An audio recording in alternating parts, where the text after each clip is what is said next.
I don't know why this gambling policy doesn't work, because the consequences are as dire as you could possibly imagine. So either the players aren't being told the right way what they can and can't do and what the consequences are, or they just don't care. They think that they can rig the system. They think they're above it. And this latest example has me concerned that you have someone who was just smart enough to be dumb, or just dumb enough to be smart, who thought he could find a way around it by not using his own phone with an account in his own name, which brought down Calvin Ridley, Miles Austin, and others apparently. But even then, if you're using an account in someone else's name, you're carrying Big Brother around with you. Right, that's right. And they're eventually going to figure out when the pings are coming from inside the team's practice facility, it may not be the guy whose name the account was set up in. It may be somebody else. And they're going to find you. And they're going to kick you out of the league for at least a year.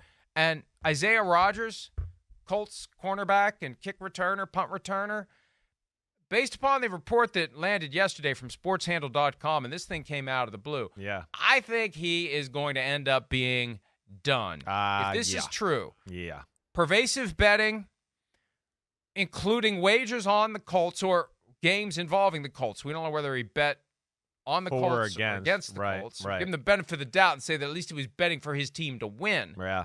But pervasive, hundreds, at least 100 or approximately 100 bets made in the facility, football and apparently other sports. And remember, if you're a player, you can bet on other sports. You just can't bet inside the facility or while you're on business, traveling with the team, whatever. It's kind of a weird distinction because we're talking about integrity of the game. Well, how does the integrity of the game get affected if you're standing out on the street corner outside of the parking lot to the team facility and you make a bet, you're fine. But the minute you walk in to team property, walk through the door, get on the bus, then it's an integrity of the game violation. Standing outside of the bus on the way to the airport, you're fine. Get on the bus, you're screwed. I don't like that. Yeah, they gotta end that. They need right, but they need to know. The players need to know the rules. Right. If you're in the building, you can't be using your phone or any device to make bets. So Isaiah Rodgers, Colts corner, is now in the crosshairs of the league's investigative process for pervasive, that was the key word, pervasive violations of the gambling policy. I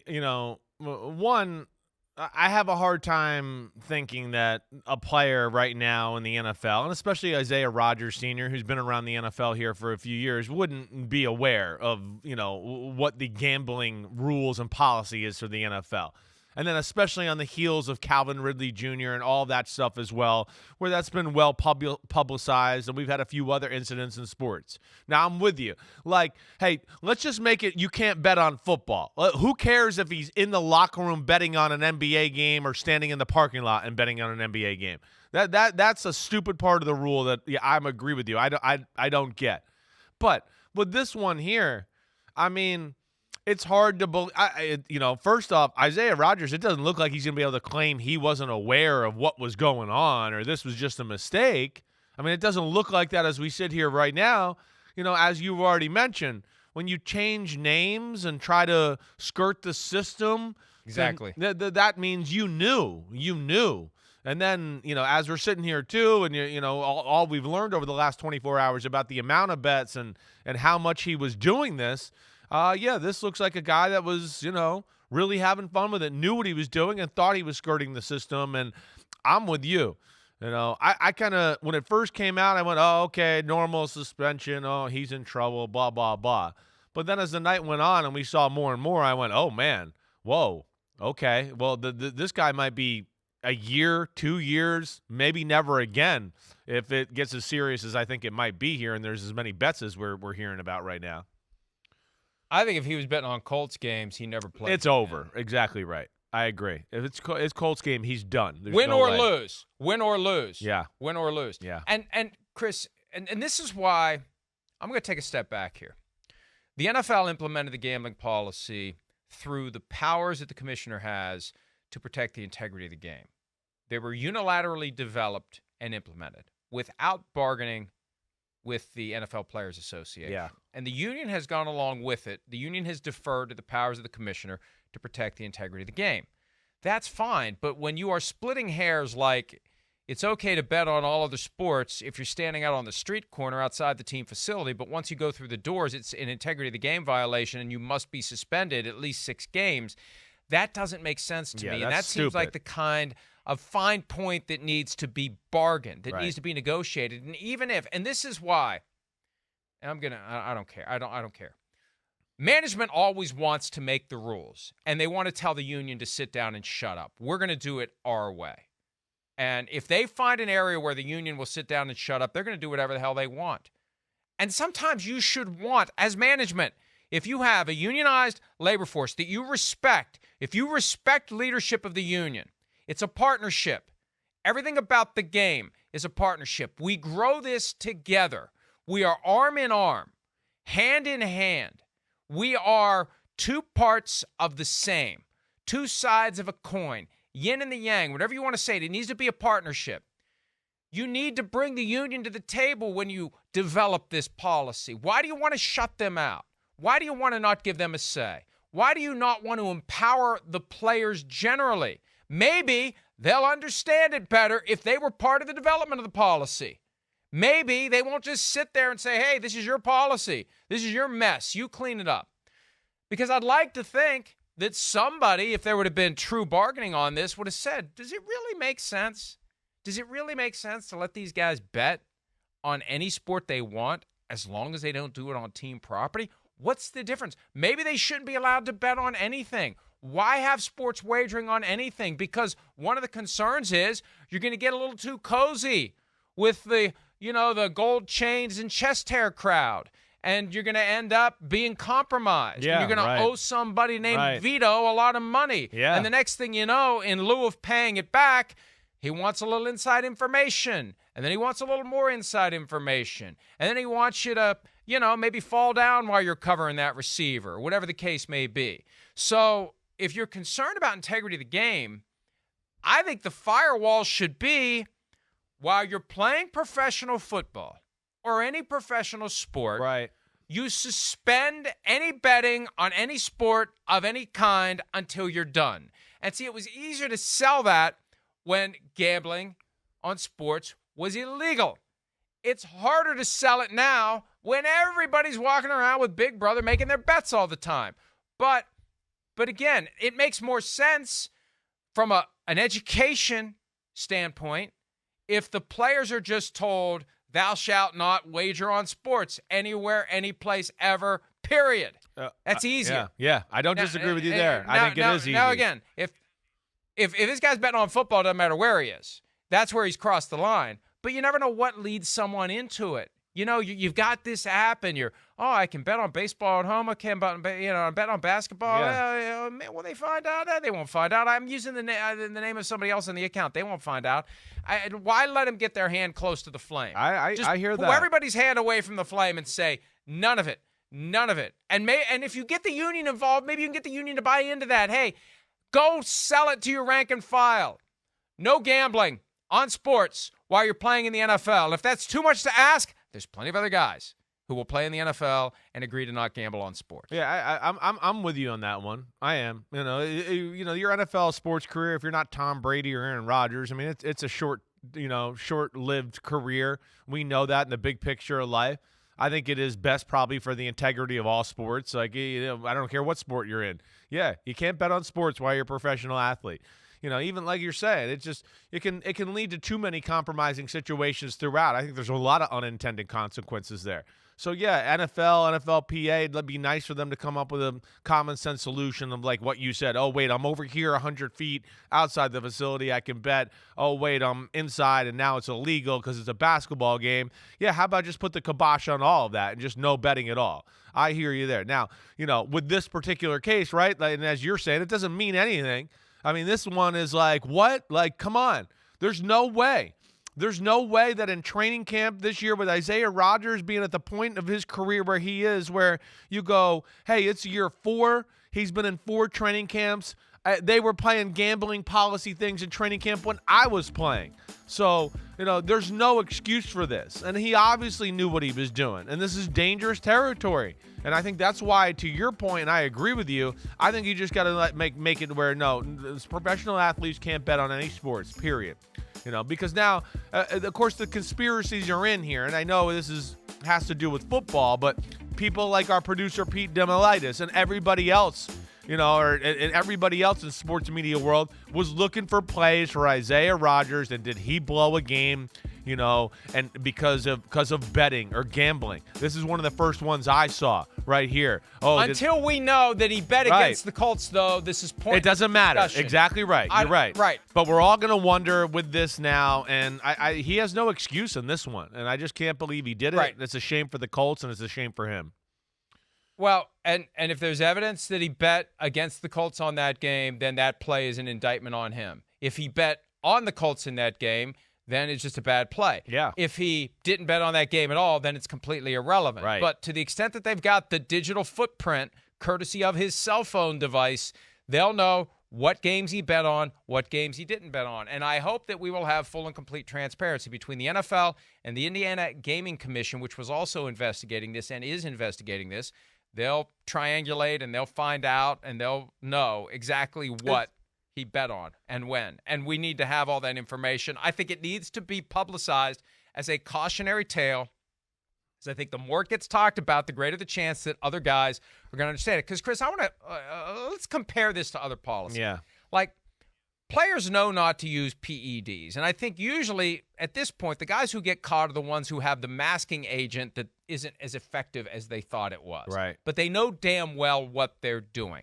With substance abuse, right? I mean, now that's been decriminalized for the street drugs that don't affect performance, it's not as big of a deal, but that just kind of felt like guys knew what the rule was, but they couldn't help themselves. Right, that's right. Personal conduct policy, everybody knows that you get away from the field and you get yourself in trouble, you're going to face potential suspension. There were some high-profile examples of Ray Rice and others that really did get the players to learn that there are going to be true consequences to their football careers if they misbehave away from the facility or in the facility, depending upon what it is you do, if you have some sort of workplace violence issue. I feel like something is missing with this gambling policy. I feel like there has yet to be the eureka moment for enough players to understand, I can't do this. And if this guy was doing it in 2021 and 2022, then he at some point, again, you made the right point. If he's using somebody else's name on the account, an account set up by someone else, he at least thinks he's beating the system. Right. He has a workaround that he doesn't understand isn't going to work because the phone is what's betraying him, not the account. So I hope that this is the one. I really do. Because Calvin Ridley didn't resonate with multiple Lions players apparently who were wagering in violation of the policy after Calvin Ridley. Right. Calvin Ridley didn't help Miles Austin. Now, Miles Austin apparently was under the impression that the same rules applied as when he was a player, that you can bet on other sports, you just can't bet on football. Well, he was wrong, and he's out. And he's out as the Jets receivers coach, and he's out of the NFL for at least a year. So I just think that the goal is, and I heard of at least one team that has done this, where they took the league's policy, which is not written as well as it could be. It's written for lawyers, not for regular people. You take that and you turn it into something that the average person can understand. Right. And you make the rules clear. There's a firewall between players and non-players. What players are allowed to do, what non-players are allowed to do. And non-players are allowed to do nothing. For non-players, you can't wager on any sport. Again, why not just make that the rule for the players? The NFL has this unilateral power. Why not use it and say we're going to have no wagering by players in the National Football League on any sports? And I'm not trying to restrict the freedoms of football players here. I'm just trying to create a scenario where everybody understands the rules and there isn't any confusion or any doubt as to what you can or can't do. Let's not take any risks here with our careers. Let's just have a clear, don't eat the apple. Right. Let's just make it clear. You can't eat it. It's okay to eat the apple over there, but not over here. It's okay to take a little bite, but not eat, the the whole apple. No, don't touch the apple. That may be the only way to protect guys from getting into this situation where they make bad assumptions, bad guesses, they're not properly informed, and the next thing you know, guys are suspended. I don't know that this matters for Isaiah Rodgers. Yeah, right. Maybe Rodgers is the moment where the NFL looks in the mirror and says, what do we need to do to change? The teams look in the mirror, and the players finally realize.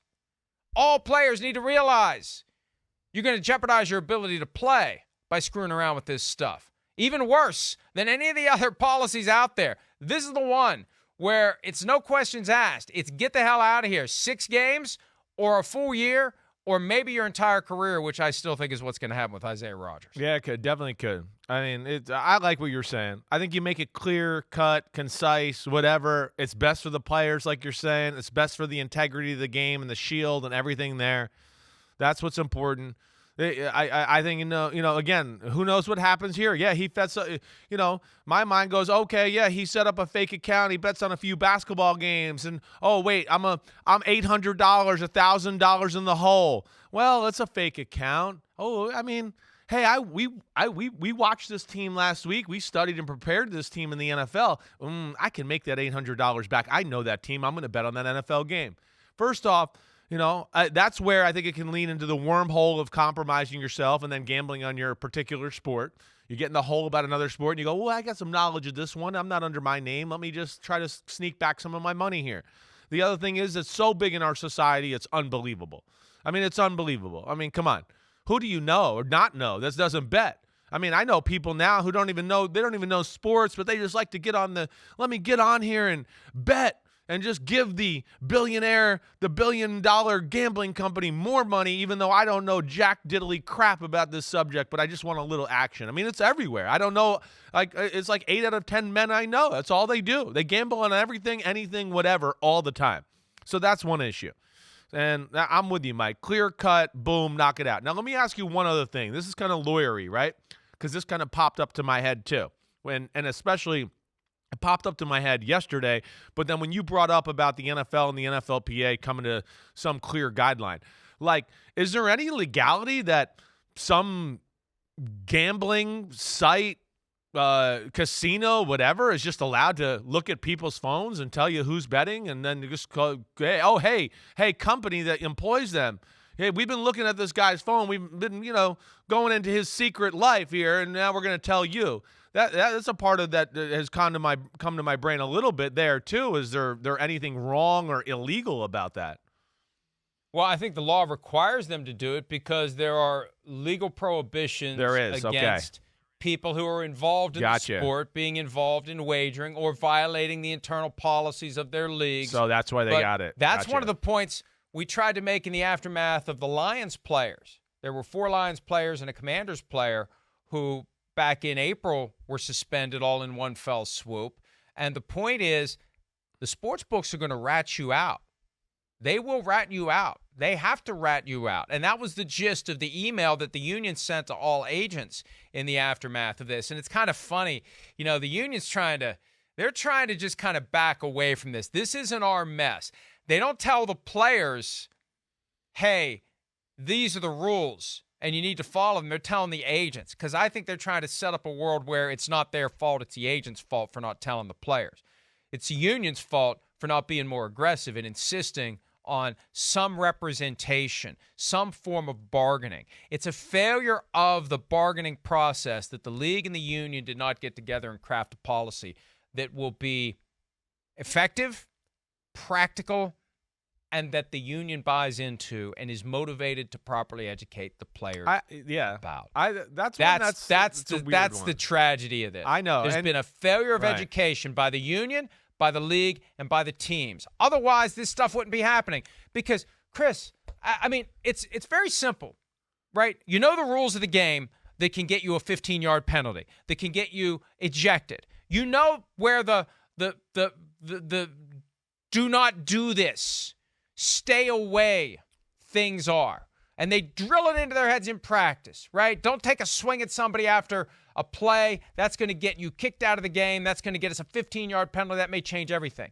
How in the world are these teams not treating the gambling policy with the highest level of severity and gravity and fear.